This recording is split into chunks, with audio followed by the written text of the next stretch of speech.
Good evening, everybody, and welcome back to Horse Center. Tonight, we are joined by Mr. Do Everything, Robbie Ebanks. Rob, how are you tonight? I'm doing wonderful. Like to be here with y'all. Well, thank you for coming. So let me see. You make music. You write books. I'm a new publisher. You do. All right. So instead of asking you what are you up to now, let's kind of put that back. What don't you do? That'd be the better answer, because every time someone asks me that now, I'm like, I have a lot of irons in the fire. Mm-hmm. There's definitely a bigger truth, right? Yes, sir, for sure. I was listening to your song. I liked it, man. It was good stuff. Thank you. That was really random how that came about, and I'm super happy and impressed with the finished product of what happened. I did that. I was gifted that by a coach. During COVID, I did a 12-month mastermind course with a coach that was training me on motivational speaking and life coaching business. And then I bought the elite package, and he said, with the elite package, I'm a rapper, songwriter. So at the end, I'm going to send you some beats. You pick one. I'm going to write a song together, and I'll take you. And my friend's got a big studio, and we'll record a song. I'm like, really? Wow. Okay, cool. We'll see. And we sat down together. We had 5 writing sessions, and that was the end product. And then we went in and recorded it in a really high quality studio. And I'm really impressed and happy with what come out, because it's really my life story in a song, and where I started and where I end up now and what my life's become. Sounds good. Should we share a little bit of it, or is that against the rules? Yeah, I'd love to. All right, let's see if I can share a little bit. Hold on a second. And it's called Bigger. The song's called Bigger Truth, and it's what I learned in my life in the end now. All right, so I'm going to share the screen here, and then we're going to share system audio, and we'll catch a couple seconds of Ronnie laying down some lines. Man, check this out. Can you all hear that? Sean, can you hear it? Yeah.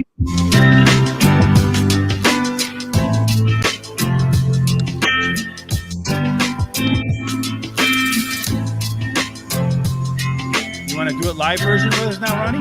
Yeah.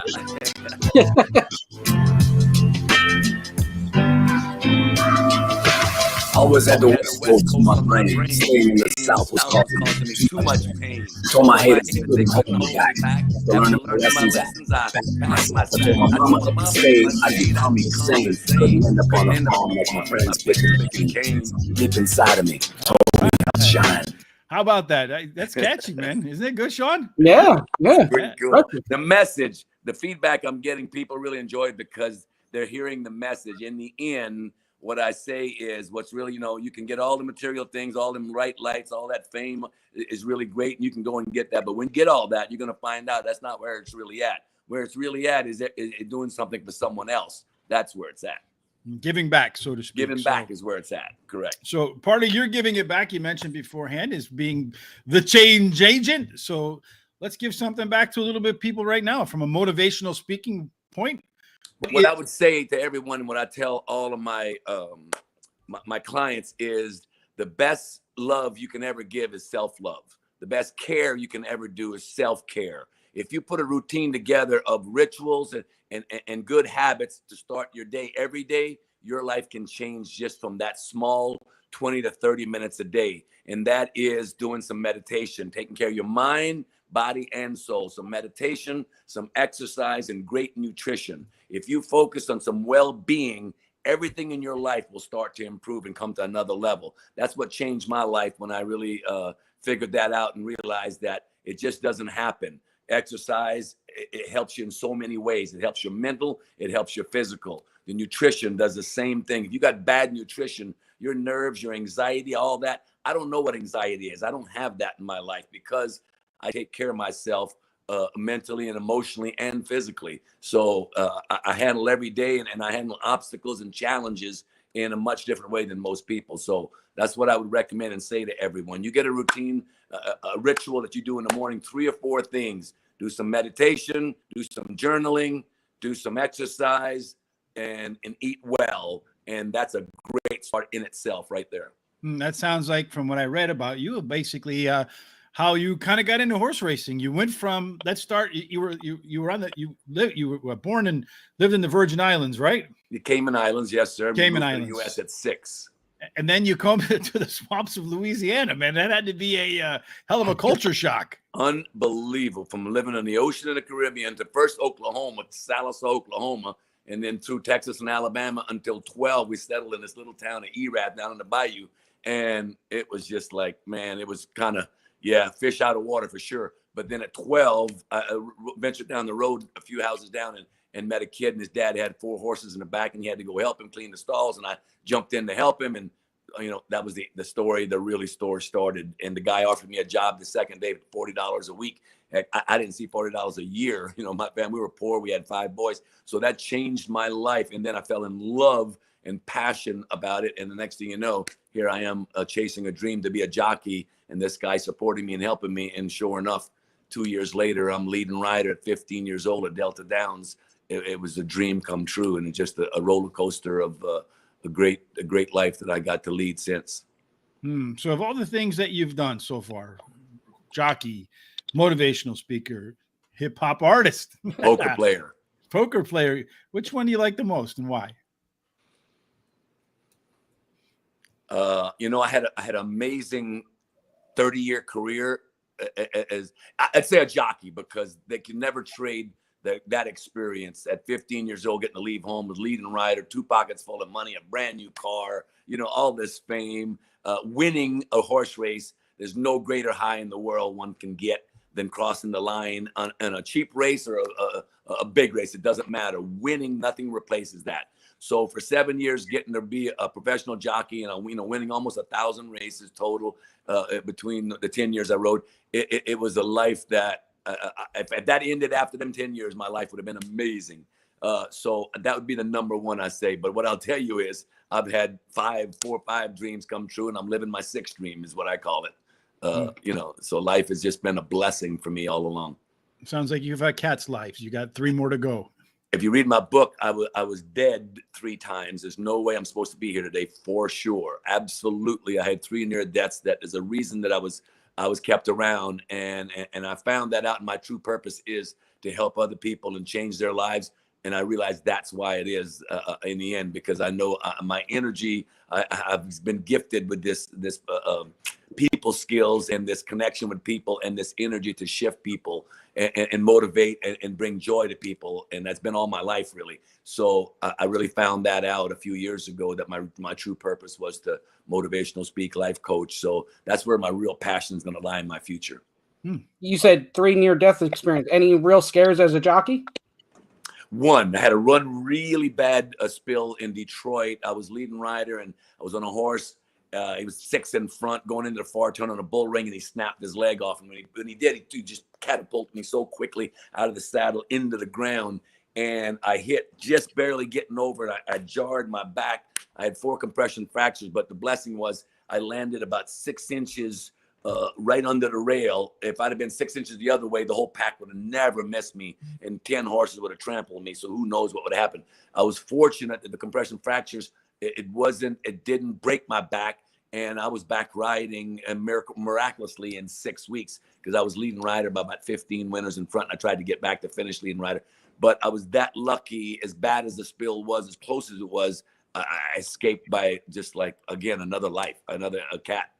That's really the 4th life, if you would call it. But because it didn't end up so bad, I'm so lucky not to get hurt so bad. But other than that, I mean, I fell 1,000 times. I remember falling in the gates. A horse reared up and got me off of him underneath his feet. And that fear, them 3 seconds of getting out from under them feet and him missing me was one of the scariest moments. Yeah. You're at least the second guest that said basically you just showed up at the track and then all of a sudden you were shown the way to get a jockey.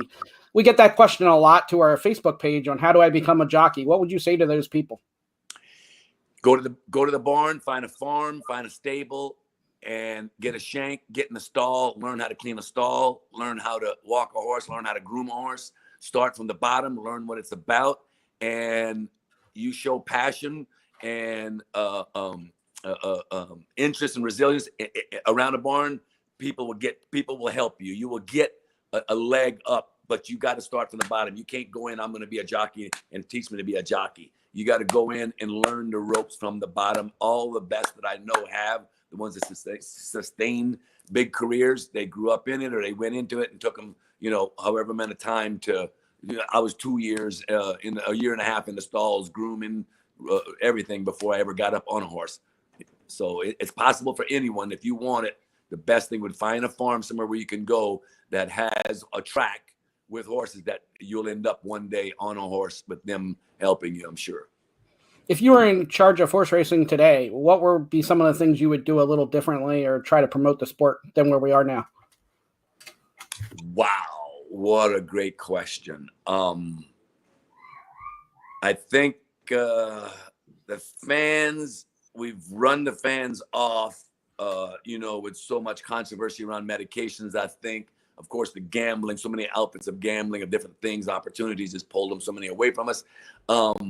Involving the horse, the people with the fans with the horseman on a different scale, is somehow bringing them closer and interacting and having them be a part, or meeting and understanding them, learning them more, would be one. I don't know. That's a big question. I don't know if I'm really capable to answer that in the biggest way. Horse racing's up against it in so many ways, mostly, the gambling dollar and the racetracks.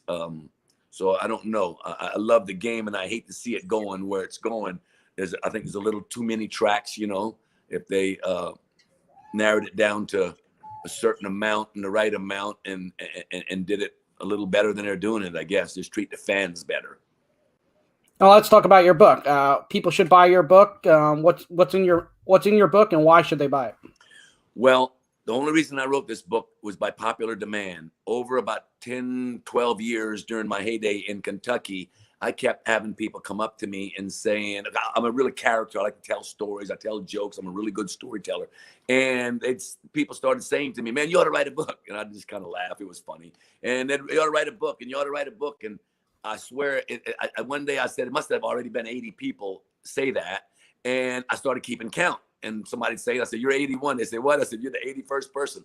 And it got to be, I think, 120. Steve Sexton, the president of Churchill Downs, a Derby week, on a Wednesday of Derby week one morning, I had about 8 or 9 guys around me, and I was telling them a story, and I had their attention. And when I was done, they all burst out laughing. They just loved it. And we all went our separate ways, and we took about 20 steps. And the president, Steve Sexton, stopped me and said, Ebanks, will you please write a book and send me a copy? And that day the light went off. I said, I guess I'm going to put all these stories in a book. Everybody keeps saying it. Maybe I should. And that was the first thought to do it. And what it is just a journey from a kid that was very poor. I grew up in poverty in the Caribbean. We had no running water, no electricity, no plumbing. We had a family of 11 or 12 that lived in this 1 3-bedroom house on my grandmother's property. We were very poor, and I didn't know it, but you look back and we were really in poverty because the island was undeveloped at that time. And I came from there, got to the U.S., found horses, and horses brought me to stardom, brought me to financial freedom, brought me to the most excitement and fun life someone could have, and success. And what I say is, this book tells the story of how that happened, and it shows anyone that you can have the life that you desire. There's a way to do it. If I can do it, anyone can do it, right? If you have the passion, you have the dream or desire to be something, you can be it. But it takes a lot of what I had, and that was, consistency and a work ethic and a belief and a passion. I was passionate. If you're passionate about something, you can succeed. So it's kind of like a motivational memoir in a sense, but also telling all of these crazy fun stories that happened to me during all of this, in between this journey of creating this big life that I had. It's a really funny story. And the reviews coming back is the best feeling, is people telling me what a great read it's been for them, how easy it was. One guy, I read it in one day. I couldn't put it down. That's when I know that the book came out right. And I held it for 4 years and not released it because that wasn't exactly what I wanted, for a couple of different reasons. And when I finally found the right person about 8 months ago to help me really open the stories up more and really have the reader be a part of it, that's when I knew the book was ready to go. So if you read the book, you're going to be entertained. You're going to find possibilities of anyone can live a big life. Anyone can have a dream life. The private jets with the billionaires, with the all the different things that's happened to me, and through the setbacks and my comebacks, whatever. So they'll learn the lesson of persistence and confidence and belief and passion can drive any type of life you desire. And the name of the book is Staying in the Race. And you can get that over at the championlifecoach.com. Is that right? The best place would be if they go to Amazon, put my name in, the song comes up and the book comes up. The song you can get for free, and the book is on Amazon if you put in Ronnie Ebanks, Ronnie Ebanks, and it comes right up. Is the best way to look the book up. And we'll link to it at horseracingtoday.net in the recap of our show today. So you can look for that on the recap of today's show. We'll link to it in the YouTube description as well once we're done. So we'll make sure that you can go ahead and get that book and check it out. So you can get if you want to stay up and read it all night, tonight's the night to get it done, right? Well, with the Amazon, you can get it delivered in 2 days for sure, right? Yes. Or the next day. I don't know. I mean, they're going to start with the drones soon. So we'll find out how long that will take. Ain't that the truth? I'm waiting for that. So what's next, man? You going to write a movie? You're going to be in a movie? You know, the funniest you say that, I have a guy, I play poker semi-professionally in LA on a stream on YouTube. If you go to YouTube and you put in Hustler Casino Live, there's a poker game 5 nights a week. And I usually play 1, 2, sometimes 3 times a week on the stream. And it's a high stakes cash game. And there's a movie producer, a good friend of mine, Josh Masciello. He's the president of a studio, Simpson Studios. And before the book come out, he had a lot of interest in me with my character. I sing, I tell jokes on the stream, and I just entertain these guys and the fans and the stream people watching it, the thread. And he said to me, I've been telling my partner about you, and he's watched you, and we were really interested to do something. I sent him the book before it was out, and he's got about halfway in and called me and said, don't do anything with these rights. We are really interested. We want to sit down and we want to do something. We're going to figure something out because we love your story and we love your action, your energy. So they're really, really serious. I know he is. Because he made it clear to me that they're going to do something. They're just not sure what. They're going to do a documentary, some series or something. So I'm excited to see and sit down with them and see what ideas they have. All right. So if they make a movie, all right, who plays Ronnie? Wow, good answer. Good question. I mean, there got to be a few of them because of the different ages, right? Yeah, but I'm talking about the grown-up version. Like, which Hollywood actor is you? Which one is it? Wow, Johnny Depp. Johnny Depp. There you go. I don't know why he come to the top of my mind, but I never. Really he's been in the news lately. Yeah, just stay out of his girlfriend's bed. Yeah. I'm not that guy. But I don't know. I never really thought of that, and that'd be funny. I think an unknown young raw actor would be the best, probably. Absolutely, for sure. Yeah. So what did you think of the Kentucky Derby? If they do anything about a movie or a series, would be unbelievable, fantastic, and fun. So I'm really looking forward to see what happens. What did you think of the Derby? It was I was so elated, and that jock he rode a phenomenal race. That kid looked as good as any rider I've watched ride any race. How's that? I mean, from the 8th pole home, forget about it. He looked like money. I don't know how this kid is still a obscure unknown, because his talent, the way he rode that, the patience, the finish, the look that he has on a horse, the fit he has on a horse, he's very, very talented. Eric Reed is a good buddy of mine, a great client. When I had Shane Sellers, we won a lot of races for him. That guy knows how to win. I loved when he called me. I never hesitated to ride any horse he had. He's very good with babies. You know, he's a good horseman, bottom line, and a good guy.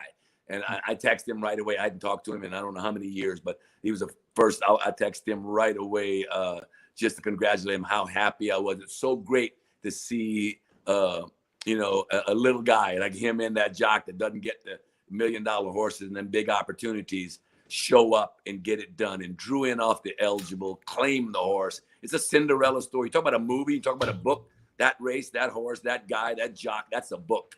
You know, everyone's got a book, is what I've been told, right? Everyone's got a story. Some people tell it, and some more. Mine's a coloring book. Others. How they got there, the both of them, and the job they both did to get there, and the confidence they both had going in, that's the recipe for success. They had it all. And I'm so glad to see them get it. You want to stick around for a second? Because guess who's coming on after you? My man, Eric Reed. He's a sweetheart. What a lovely guy. All right. So, Sean, you want to send him the link? So we'll have Eric come in. We'll surprise him. We did a lot of business over the years. And I was at 8 in Kentucky. I was back there for 20 years. And Eric's been winning his whole career. He's never had the biggest of opportunities, the best of horses, but he's always win. And numbers show it. Like he said, his stats, he's won a lot of races. He's just not had the best opportunity at the best horses, but he's capable as any, and he showed that with this horse. So go ahead, Sean. I'm sorry. While we wait too, since you're not a jockey anymore, we'll settle the debate Rich and I always have. Rich says it's 90, I don't know, 95% horse, 5%. I say it's 90% horse. Okay. And the reason I say it's 90% horse, I got some reason for this, my thinking. The best jockeys win at 20%, right? Yes, that sir. means the most that they can provide is 20%. Because 80% of the time they don't win and some other horse wins. So correct. I'm not saying that the jockeys don't do any. I'm not saying that jockeys don't have an influence. Well, the best, it used to be 80-20. It's about 25% the best jockeys are riding at. The top guy, the number one guy is going to be at 25%. He's a little better than 20. But I like your analogy, and even me being a jockey, I'm going to agree with you. My biggest number would be 15%. Because if you put 10 of the best jockeys and 10 of the best, the best horses are going to win on with any one of them riders. It doesn't matter. The shoemaker said it best. Jockeys don't make horses win. Jockeys get horses beat. Horses that were going to win get beat by jockeys making mistakes generally.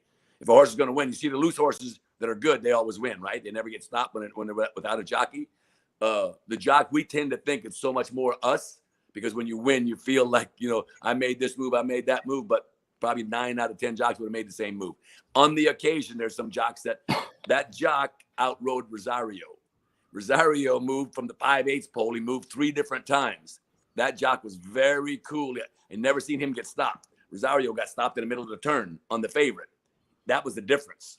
If that jock rides Rosario's horse and rode the race that he rode, he would have won the race on Asmussen, in my opinion. And Rosario, one of my riders, the best riders, and he's a very good rider. But I'm not complimentary about the race he rode on that horse. But pressure and riding them favorites make you go a little harder. But he turned for home. He's 2 horses in front of him. No, he's already made 3 moves, and he guns him at the quarter pole. Why? Pat Day would have rode that horse. He'd have never moved to the 8th pole, and then he would have kicked off and probably hung on. Maybe If you go back and really dissect that race, I was disappointed in that, because the second horse is a very good horse. Epicenter, yeah. My pick and everybody else's pick to win. So certainly I should have picked. My name is Rich. What the hell? I didn't bet $5 on the horse. Something wrong with me. I should have read your book beforehand. About a hunch. Well, the funny thing is, Sean emailed me, texted me, and he's like, "Hey, Friday Rich, morning, you're in the race now." LOL. Just like, just for that, just getting in. What the heck? You got to put $5 or $10 on it. Well, I should have been like, I bet for a lady that's helping me with my song. Wants to promote it, and she says she liked the Jack horse, Doug O'Neill. So he was the number 2 or number 1? Number 1. He was number 2. Number 2. I looked at it too. Happy when Jackson when he I came across. I thought that was him. I didn't see 21. I thought I saw 2, and I was like, "Oh my God, she won." He's a big price, right? And I thought I'd bet the winner for her. I bet her 5 across on the horse, and I thought it was her at first. It was really funny. And then when they said, no, 21, I'm like, what? 21? Is there a 21? And I realized I didn't even look at it. I didn't. Yeah, we might have to change the color of the saddle cloth there of the 21. Definitely looked way too much like the 2. Yeah, that's what I thought too. I told Doug O'Neill in the airport leaving Louisville that I saw him. I said, I thought that was you. I was screaming and jumping up for you. I thought I'd bet on it for a friend. Quite funny. Yeah, I thought the same exact thing. I was looking at the screen. I'm like, did the 2 just win? So, man, that was a hell of a ride if the 2 just won. He rode an amazing race. He rode the best race for sure. Not only did he get lucky and that horse showed up, but you can't take nothing away from the full race he rode. But you take him from the half-mile pole home. There's not a rider in America that rode him any better. And I've never seen a jock ride a better race in any race than that race. So that kid's got, I don't know nothing about him. I don't really pay much attention to racing much anymore. So I have no background, but I just heard that he's rides at a small track or Beulah or somewhere right there, and he's not been any opportunity in any capacity. Well, I think a whole lot should come for him. I think he was riding at Mahoney Valley. He's been the champion the last 3 or 4 years. If I was hungry and I was jumping back in the game, that'd be the first guy. I'd had a plane ticket to go find him and take him to the next level. Believe me, he deserves it. Because he's got everything it takes. If you look at that attitude, I loved his confidence. I love how he spoke. Yeah, he's really he's got a big future. Well, if you want to learn more about him, we're going to have him on Thursday night at 8:30 Eastern, same place, same bat channel. So make sure you check in for that. 5:30. I got to tune in and see him. Then great. Sean will announce it on our social media, so you can follow us on YouTube or right here on YouTube. Well, if you haven't yet, those of you watching, hit the subscribe button. Follow us on YouTube. Also on Horse Race, the number today at Horse Race Today for Twitter, Facebook, and Instagram, that kind of stuff. Shout out to Small Time Horseman, indeed, Jamie. Capel is the big names. Yeah, that's why that's why I say, I mean, no discredit to any jockey out there, but if they're on the best horse, they're going to win. Yep. 85% horse, 15% jockey. That's my number. If you look at that aerial shot, plenty of jockeys could have taken the same trip. They all decided to go to the outside of the track. Sonny was the only one that decided to go to the inside there. Yeah. And he never really pressed on that horse until it was the right time. He was letting him run. He was letting him pick it up, you know. But that's the thing. You never seen him get stopped, and you never seen him make 2 runs or 3 runs. He really finessed that horse and, like, just let him get there. And he found his room, and then he set him down. He really made one big run with that horse. And that's, I mean, you can't make 2 or 3 runs and win many races. Once in a while, you'll get away with it when you're way the best, you know. But, yeah, he definitely was just a brilliant ride. And Eric Reed said it, and I listened to his interview. Jock like him is, he can ride with any of the big boys. He just ain't got the big boys' opportunity. All the big boys started like him, like Eric, the big trainers, the same thing. They started out with 3, 4, 5 horses and showed talent and won, and then got lucky and really got a break. Some worked their whole career, just like actors. You see, there's tons of actors that never get to a motion picture. They're better actors than anyone that make the big screen. You got to be lucky too. And with this kid now, he's opened the door to get himself lucky. And I really hope that he gets a bigger break that he deserves, because he's got everything it takes. It is plain to see. So for folks who want to keep up with you, I know that you put out some regular inspiration or motivational talks. How can they keep up with that? Yeah, the best way, I do a lot on Facebook. My Facebook page is Ronnie Ebanks, and also on Instagram. And the Champion Life Coach, I have a website. If someone's looking to connect with me and interested in getting some coaching or want some help, they can reach me there. But Facebook is probably the best place. And I started a Facebook group, and it's called Living Your Best Life with Ronnie Ebanks. And that is, if you become a friend of mine, then you can join the group or ask to be invited. And I try to put out a couple, 2, 3 posts a week, just giving some inspiration, giving some direction to the things that I've learned that's worked for me, and just try to lift people up is what I really love to do. I like to get a message as often as I can out, something that's coming up for me that I learned on today that was really powerful for me, that I heard from someone else. You know, I'm just sharing what is really lifted my life up and what I've learned. I did a lot of coaching and training. I've spent 10 years in training in emotional intelligence and classes and trainings, and that's where I got the passion to become a coach. So I've really put the work in, and it's really made a difference in my life. Every day I wake up is a good day for me, and some days are just better than others. But I live my life pretty stress-free, and I have challenges, I have setbacks, but I don't let them get me back. You know, I deal with things pretty rationally and realize that anything that happens for a reason, possibly, and there's nothing we can do about what happened, but what we can do about is what we do next. The best thing you can ever do is, I say everything is neutral. All the experiences are neutral. What you do next makes the difference in your life. The choice you make next, how you respond to what happens to you, is what really makes the difference, because the events are really neutral at the end of the day. How you take them and respond to them is really the benefit for you. So who's your favorite motivational speaker? I mean, there's Tony a ton of them on Robbins YouTube. Inspired me. Tony Robbins. 30 years ago, I watched an infomercial one night at 12 o'clock. He came on, and it blew me away listening to this guy. And I bought his tapes. I did a bunch of the tapes that he did, and that started my path of awakening me to that power of positive thinking. It's another guy that used that line, but that was Tony's approach, and I really kind of studied him for a long time. And now I love Les Brown is one of the best. I really love him. This guy it just come from rags to riches and one of the greatest speakers and motivators, and just his wording is so great. But him and Tony, and then Tony's mentor was a guy called Tony Robbins. His coach was, I can't think of his name. Tony Robbins' mentor I listened to a lot too. And he is just brilliant, very, very smart and great messages. But, you know, you can go on YouTube and pull up so many of them and you get them for free. And I listen to them constantly myself still. Every day I try to bring in and listen to some more content of someone uplifting, because you always learn something new every day, or something every day wakes you up that you haven't heard before, possibly from some of them. So, but my favorite two, Les Brown and Tony Robbins. Yeah. Les Brown for sure. There's a story about how when he took over Jim Rohn, that's the other guy I was thinking of. He taught Tony Robbins. Tony went to work for him as a kid, and he changed Tony's life and took him to the moon. And Jim Rohn was an amazing trainer, motivator, speaker. So them are my three mentors and heroes. Yeah, Les Brown, his story about when the with the radio station, when they he's not here, he's a little sauced up, and he got to start his start on the radio station, right? That was he's from Miami, and he would talk about the story about his brother was the smart one, he's the dumb one. I've listened to a lot of them. What do you think about like the younger, more like aggressive types, like Eric Thomas is one guy. I love Eric Thomas. I'm aggressive. I'm loud. I'm really high energy. When I get motivated, I'm talking to someone. I'll talk to a young man in the airport, and I'll get in this space. I don't even know him. And when I'm done with him, they'll be like, because that's just my energy, and I really want to put it into him because I'm really passionate. So people that come in from that, it's not aggression. He's passionate. That's what that's coming from. It's really belief, and it's really wanting them to hit home. And that's how I am when I'm talking and speaking with people randomly, like I find on the street or find, just randomly talking to. I'll get real aggressive that way. And it just comes from the passion inside of me to make a difference and really want them to get the message. What about, I can't remember his name now. He's a Hispanic guy who was a Marine. Have you seen him?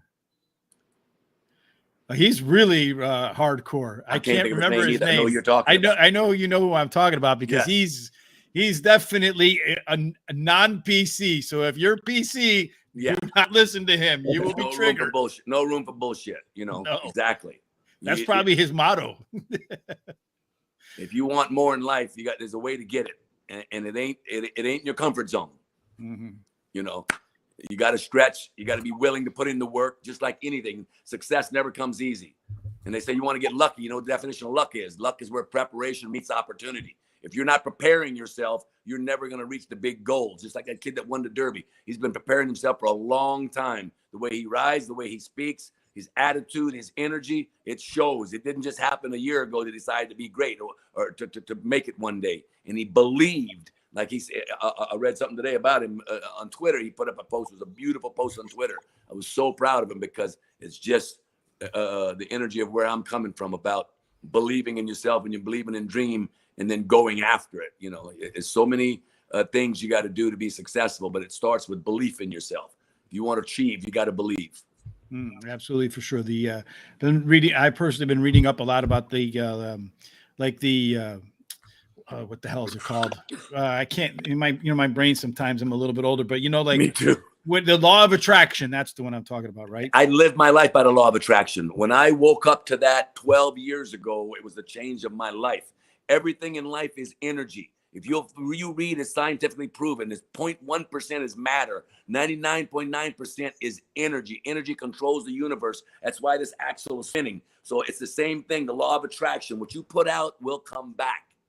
And when you believe, the energy you put out of belief will open up and have that attract to you. I always tell all of my my students, my clients, my friends, it's like, speak out what you want.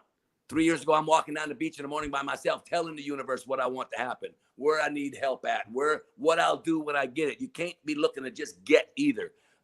Just like my song says, giving is where it's really at. When you give is when you get so much more. And that's the universe paying you back. The ones that give. In my poorest times, the roughest times, when I was giving money, $1 or $2, and I didn't have the money to give, next thing you know, money would start showing up. It's crazy. I've seen it happen so much with the law of attraction, works so much in my life. So people, get your hands wrapped and mind wrapped around that.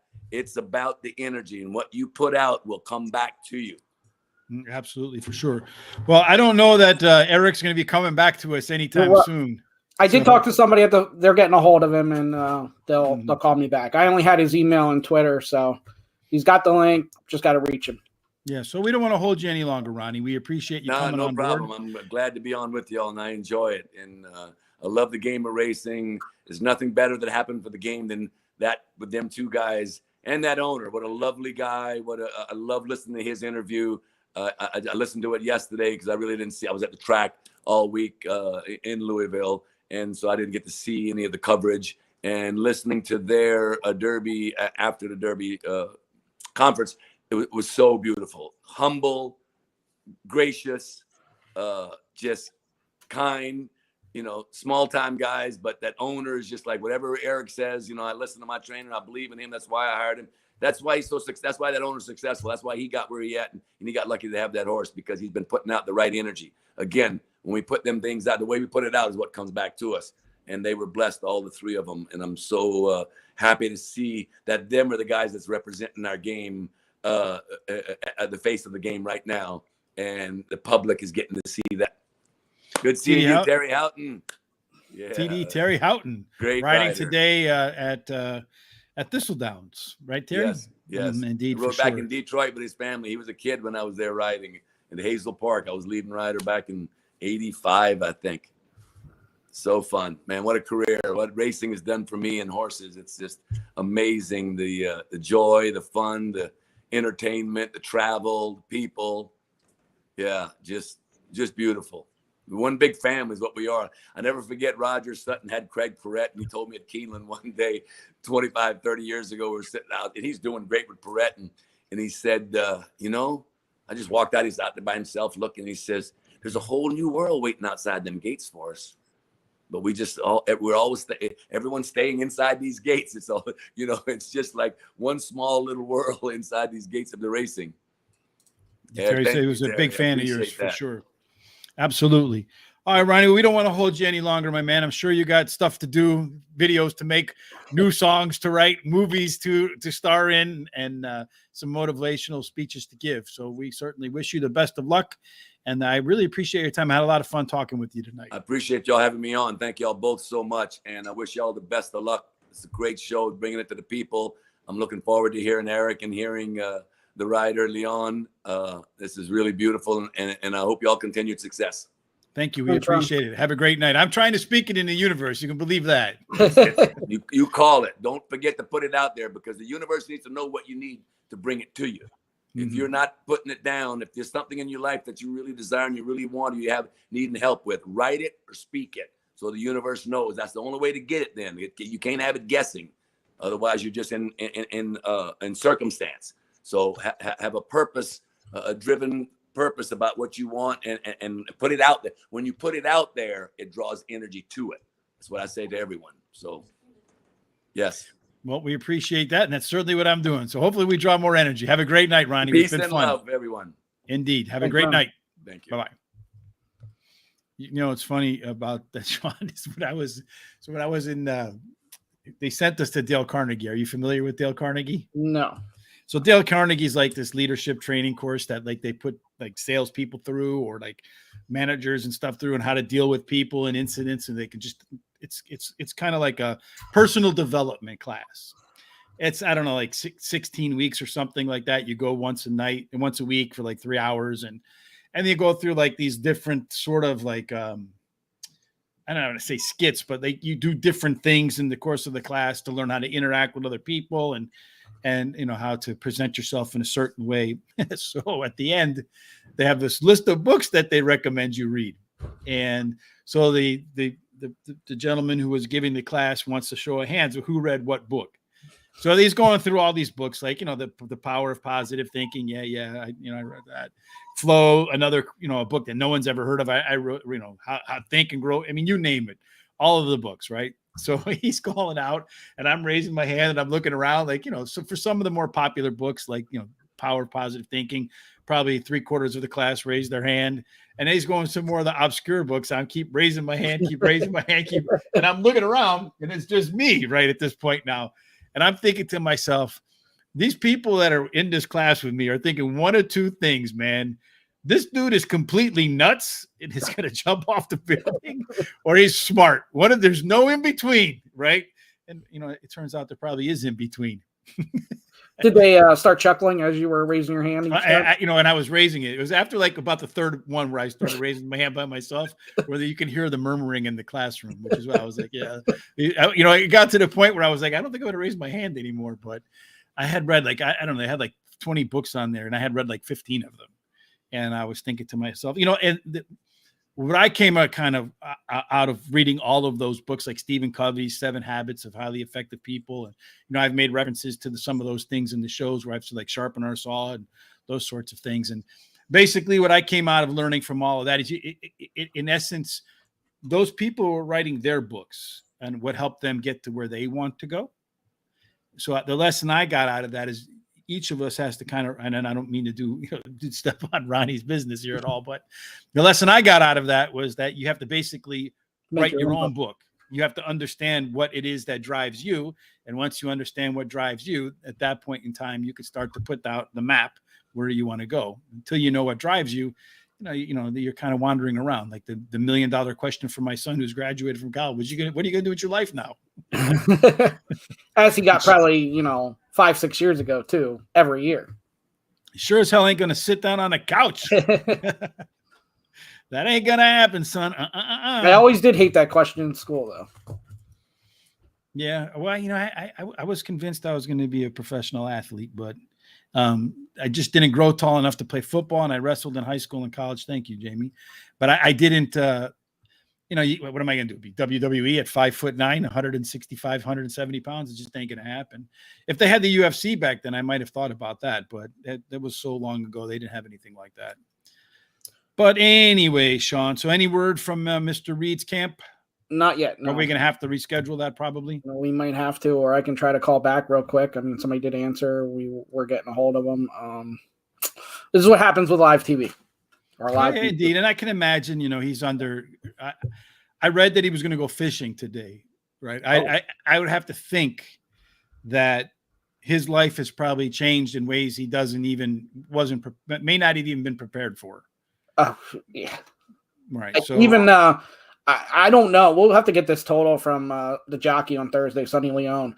But he, we followed him before, and I think he had 3,000 or 4,000 followers. I just looked. He has like 14,000 followers on Twitter. It's amazing how many people just discovered him. How we measure our life by Twitter followers. Well, that's just a small sample of everything else. Yes, indeed. But I'm imagining his life has changed in ways he could not imagine. So if he had an opportunity to go fishing and kind of relax, I certainly understand that, right? Absolutely. He's taking a long nap. That could be too, William. I'm sure that give one more call before we go. Yeah, you can give him one more call. I read that he had said he couldn't sleep afterwards for a while. So it wouldn't surprise me if he went to sleep. But you go from relative obscurity to all of a sudden everybody on the planet wants to talk to you. It's got to be a kind of almost overwhelming in that in that mad rush going from just instant stardom. I can't imagine what that's like. So it looks like Sean's out there on the phone. So maybe we're going to get something. If not, we'll reschedule and take it from there. Tomorrow, Terry and I will be back to do Finger Lakes at 12 o'clock. Today was just a crazy day at Thistledowns. TD, was there? You're riding there. So many horses scratched today. Is there like some sort of like illness outbreak there? Was it because just a weird day for scratches? Because the track looked perfectly fine to me. So we were kind of curious why you had a match race in the first race and then 3 horses in another race. And it just seemed like there were so many horses scratched across the board there. So I was wondering, TD, if there was some type of illness going on there. Strangles. Is that an illness? Can you kind of fill me in on that? What you mean by that? That would be appreciated. So, because Terry and I were just like out of our minds that there was like, whoa, what's going on here? Horse tested positive for. That's what I thought was going to be the case. Yeah, there was some illness there. So that's because when Terry and I were talking about that, that's what I figured, that there was going to be some kind of health scare at the track for sure. So hopefully that clears pretty fast. How was the day out there for you today? You enjoying the nicer weather finally instead of riding in the cold? For sure, I imagine. So it looks like Sean's off the phone. Sean, unmute yourself so you can give us an update, if you wouldn't mind. Shingles. Okay, that I understand. I'm going to send an email so she can pass it on to him. She was having trouble getting a hold of him as well. So he may be taking a long nap or golfing, or not golfing, fishing. Fishing. I read that he was going to go fishing. So, and I can't blame him, to be honest with you. Like I said, it must have been a whirlwind for him. So she can't get a hold of him, Sean. I would suspect that probably the best course of action at this point would be to reschedule. Would you say, or no? We can give it 2 minutes. I don't know how much more, or we can just come back if he does come. Your call. Well, why don't you just send him a note and let him know that we'll be here for 2 more minutes, and if not, then we'll reschedule. Okay. Sound good? Sound like yep. Decision making on air, Sean. Fun stuff. And then tomorrow, who's our guest tomorrow, Sean? See if you can multitask. I know you youngsters on your phones. You can do anything on your phones. And you probably text in your sleep. Apprentice jockey Courtney Gerardo. She rides at Penn National and Parks for the most part. My kids, their phone, I swear to you, we don't need to put chips in the kids because the phones are already connected to them. Yeah, you got a tracker right there, right? Yeah, no, I'm just saying, they're talking about Elon Musk wants to put the chip in your head for Neuralink, right? And they're talking about the guy from Google. I forget his name, Sergey Brinlev or whatever like that. They want to do it's called the moment of singularity, where they're putting the machines and the people together in one. They don't need to do that with the younger generation because you can't get this damn thing out of their hands. Yeah.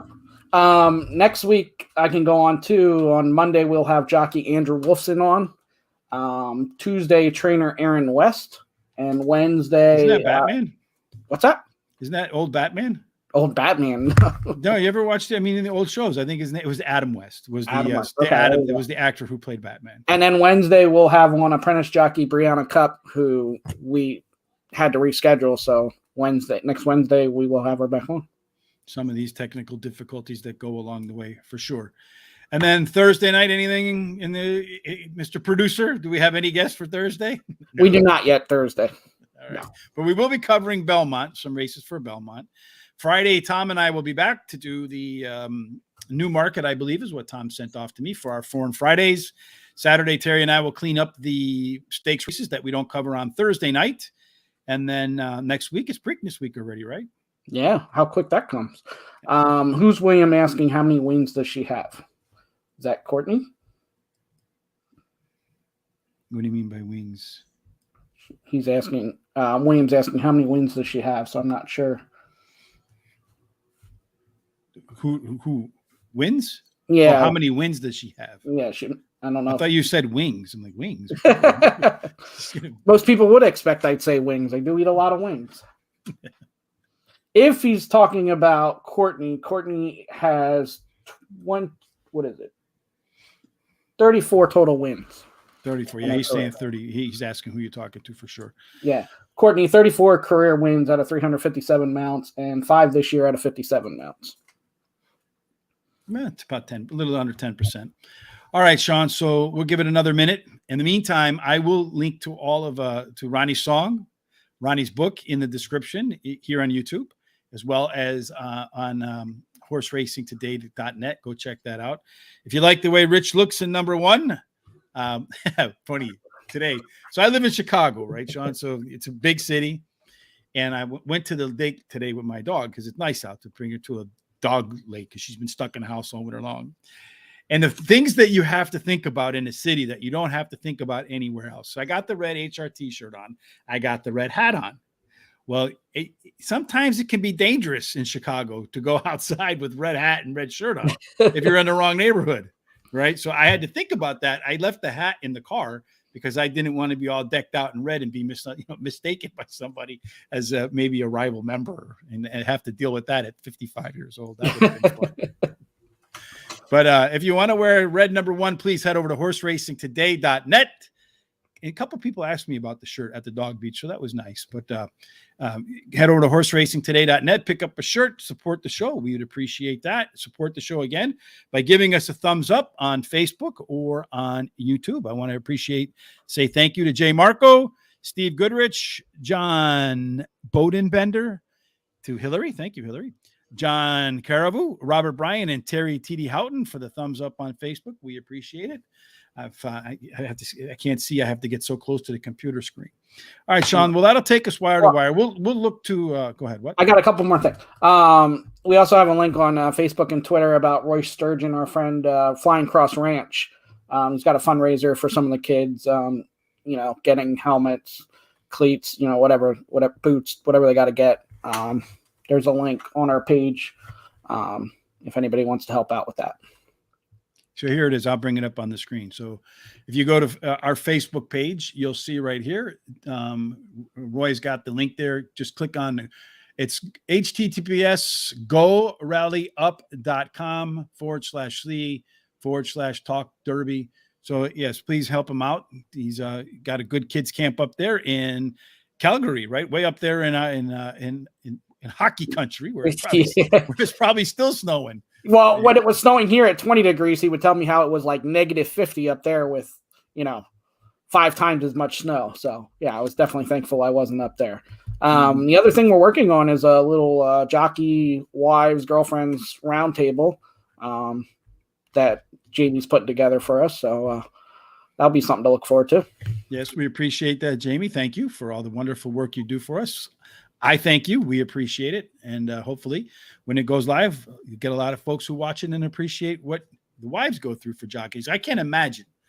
Like they say, that's the sport where it's the only profession where an ambulance follows you while you're at work.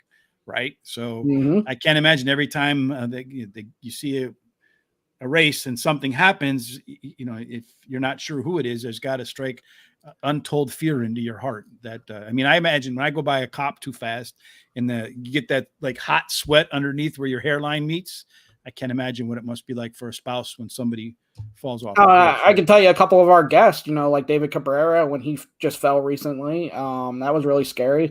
Trevor McCarthy back when he was out west in Los Alamitos, that was really scary. You're scared for all of them, but then the people that you actually know, and we only know through this, and Trevor I met at Delaware, but yeah, it's definitely. So I could only imagine if they're your loved one and you're with them every day, what you're going through. Would be insane. So I'm sure that they'll share some of those thoughts and what it's like to that life. And it'll be a very interesting show and one I look forward to watching as well. All right, Sean, that'll take us wire to wire for today. We will reschedule with Mr. Reed. I was certainly looking forward to that conversation because he's won the Kentucky Derby, right? He's been on like Good Morning America. He's been on all of these shows. He's probably the most in-demand horseman right now. And of course, the climax of it all would have been right here on Horse Center. Yeah, absolutely. Where else? I can imagine. Jamie says there is no worse feeling. I wouldn't know, but I could imagine. All right, Sean. I can imagine people watching me when I was riding a horse. They were probably I was fearful for my life. I didn't even fall off the damn thing. There might have been some rooting for you to get thrown now. I think the guy who owned it did it deliberately to get me thrown off the horse. Like that smart ass right there. I'm going to show him a lesson. I'm going to put him on the old horse that doesn't care and does what it wants to do. All right, Sean, it's been fun. We've killed a lot of time. I appreciate Ronnie coming on. It was a fun show. Support him by checking out his book, checking out his song. His song was actually pretty good. I liked it. And then we'll be back tomorrow, Terry and I, to cover Finger Lakes, Pimlico on Thursday because Dominic says, why don't you guys ever do Maryland tracks? Well, there you go, damn it. We're going to do Pimlico on Thursday. Till we get back together again, everybody, thank you for joining us. We appreciate it. As always, have a fantastic night, and may your time between here and we get back to again tomorrow end up in our good friend Jay Marco's winner circle. Absolutely. Have a great night.